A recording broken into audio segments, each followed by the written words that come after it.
Good morning students. आज मैं आपको वैलेंसी बताने जा रही हूँ कि वैलेंसी होती क्या चीज़ है। इसको आप सब बच्चे समझ लीजिएगा, ध्यान से देखो जो मैं बोल रही हूँ। Electron present in the outer most shelf an atom are known as valency electron. Outer most shelf जानते हो बच्चों कौन सा होता है? बाहरी, जो ये बाहरी होता है ना, ये orbit, that is called outer most shelf. तो आउटर मोस्ट शेल्फ में जितने इलेक्ट्रॉन्स होते हैं उनको क्या बोलते हैं बेटा? क्या बोलते हैं? Valency electron. जैसे देखो इसमें देखिए, आप लिथियम में ये देखिए 1 इलेक्ट्रॉन है, ठीक है। तो ये लिथियम का क्या हुआ? वैलेंसी इलेक्ट्रॉन 1, ठीक है। अब ये देखिए इसमें इसमें 2 इलेक्ट्रॉन है, तो इसका वैलेंसी इलेक्ट्रॉन कितने हुए? 2, ठीक है। तो ये जो है आउटर मोस्ट शेल्फ में जितने इलेक्ट्रॉन प्रेजेंट होते हैं उसको वैलेंसी इलेक्ट्रॉन्स कहते हैं। ये क्लियर हो गया सब बच्चों को? ठीक है। तो अब जो है वैलेंसी कहते किसे हैं, ठीक है। वैलेंसी होती क्या चीज़ है? आपको सबको पता है कि फर्स्ट में 2 आते हैं, ठीक है। के शेल्फ में 2 आते हैं, सेकंड में 8 आते हैं एल शेल्फ में, ठीक है। तो बाद में जो जितने भी इलेक्ट्रॉन बीच आखिर के शेल्फ में बचते हैं उनकी जो कंबाइनिंग कैपेसिटी, अगर उसके अंदर 8 इलेक्ट्रॉन भरे हुए हैं तो इसका मतलब वो फुलफिल है, उसको कोई ज़रूरत नहीं है इलेक्ट्रॉन और बाकी लेने की या देने की। तो ऐसे जो एलिमेंट्स होते हैं इनको बोलते हैं इनर्ट एलिमेंट्स, जिनको कि एटम जिनके फुलफिल होते हैं, जिनके आउटर मोस्ट शेल्फ में, ठीक है। इस बात को ध्यान रखना जो मैंने ये बात बोली है कि जो इनर्ट गैसेस होती हैं या वो होते हैं, इनके जो आउटर मोस्ट शेल्फ होते हैं दे आर कंप्लीटली फिल्ड, ठीक है। They have no need of exchange of electrons, ठीक।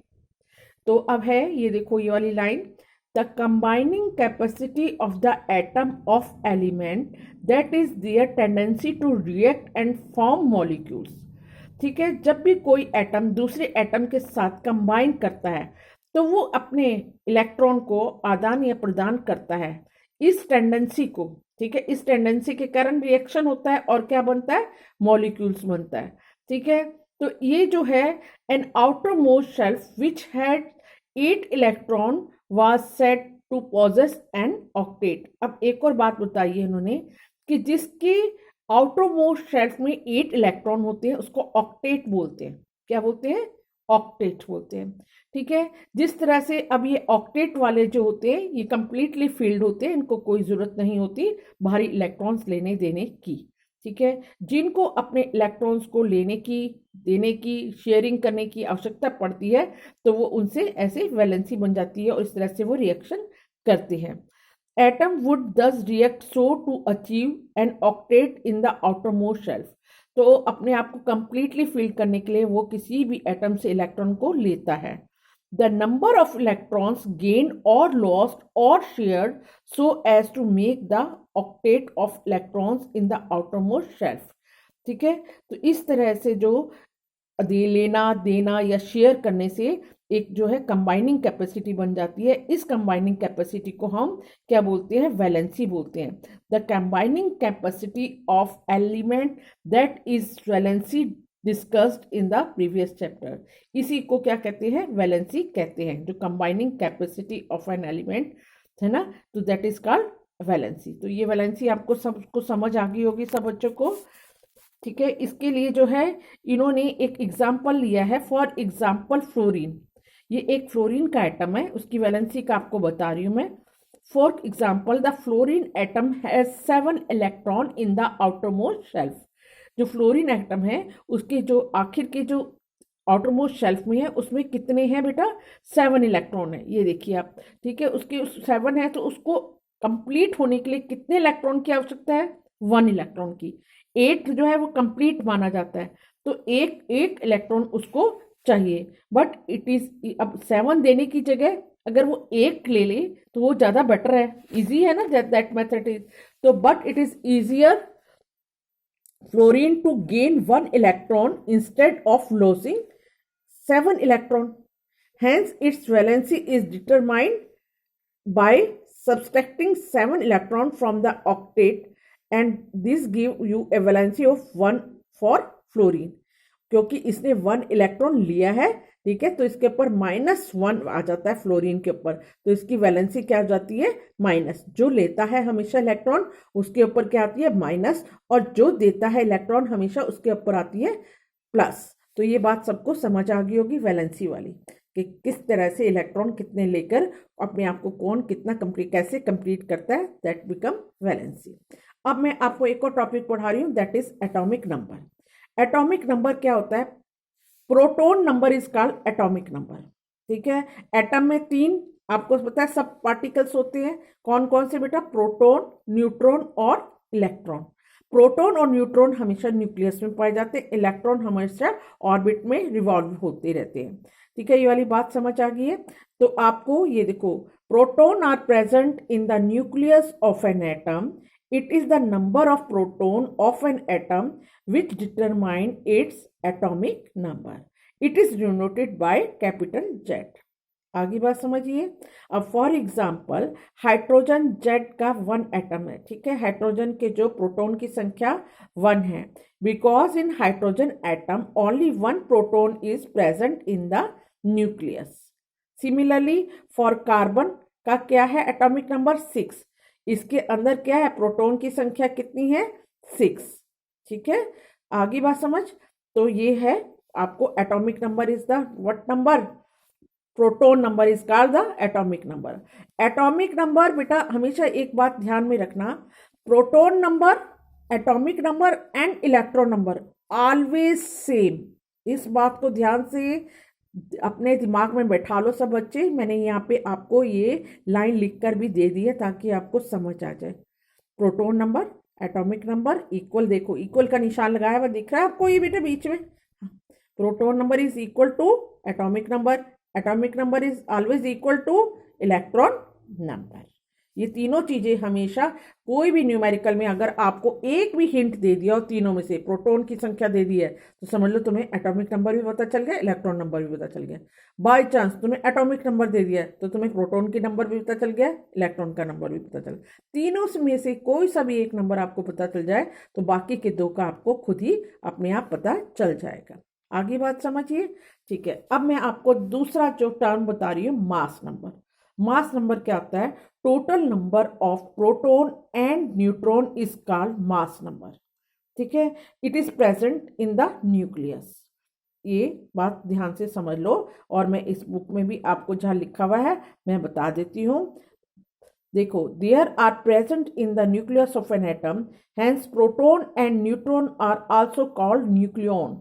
इनको न्यूक्लियॉन भी कहा जाता है, प्रोटॉन और न्यूट्रॉन को ये न्यूक्लियस के अंदर पाए जाते हैं, इसको इसलिए न्यूक्लियॉन कहते हैं। The mass of an atom resides in the nucleus. For example, mass of carbon is 12 because it has 6 proton and 6 neutron. तो 6 + 6 12, तो इसका एटॉमिक मास कितना हो गया बेटा, 6 प्रोटॉन है 6 न्यूट्रॉन है, तो एटॉमिक मास टोटल कितना हो गया, 12। ठीक है, P + N = atomic mass. Clear है ये सब बच्चों को। एटॉमिक मास को बेटा किससे डिनोट किया जाता है, कैपिटल ए से।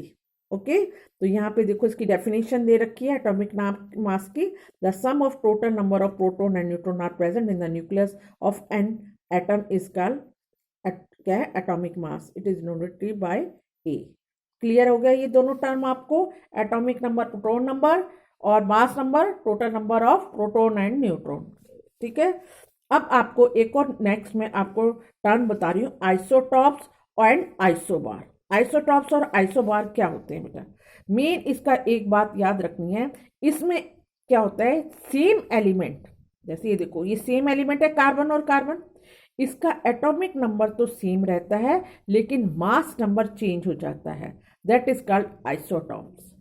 क्लियर, क्या एटॉमिक नंबर 6 है कार्बन का, यहाँ भी कार्बन का 6 है, दोनों सेम एलिमेंट है कार्बन कार्बन, दोनों का क्या चीज चेंज देख रहे हो बेटा, इसका एटॉमिक मास 12 है, इसका एटॉमिक मास 14 है, तो इसका मतलब किसकी संख्या चेंज होगी, प्रोटॉन की तो ठीक है, यहाँ पे न्यूट्रॉन की 6 है, यहाँ पे न्यूट्रॉन की क्या बन गई है बेटा, हाँ यहाँ पे क्या बन गई है 6, यहाँ पे प्रोटॉन है तो यह 14 में से आप 6 गया तो बाकी कितना रहा, वो क्या बन गया, न्यूट्रॉन। आगे क्लियर होगी।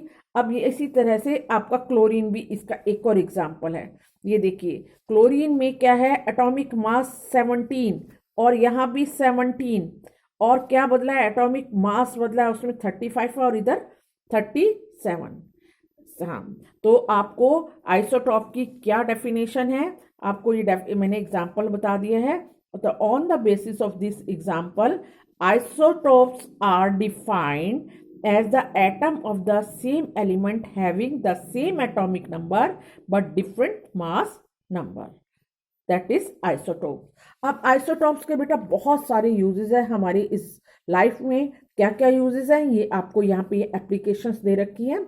And isotope of uranium is used as a fuel in nuclear reactors. इसके न्यूक्लियर रिएक्टर्स में ये यूरेनियम जो है isotope as a fuel use किया जाता है न्यूक्लियर रिएक्टर्स में। Number 2, an isotope of cobalt is used in the treatment of cancer. Cobalt जो है वो आइसोटोप जो है वो किस में यूज किया जाता है, कैंसर के इलाज में किया जाता है। और तीसरा आइसोटोप है आयोडीन, इसका यूज किया जाता है गॉइटर के ट्रीटमेंट में। गॉइटर एक बीमारी होती है जो गले में आप में ज़्यादातर ये पहाड़ी इलाकों में ज़्यादा होती है, गले इतना बड़ा लटक सा जाता है यहाँ से, तो इसको आयोडीन के आइसोटोप से इसको ठीक किया जाता है। अब आता है आपका आइसोबार। आइसोबार क्या होता है, ये बिल्कुल बेटा अपोजिट है आइसोटोप से। क्या है इसमें जैसे एग्जांपल ले दो आप, इसमें क्या होता है, अलग अलग एलिमेंट्स हैं, जैसे ये कैल्शियम है और ये आर्गन है। इनका atomic mass is the same, atomic mass या एटॉमिक नंबर्स कह दो is the same, but atomic number is change.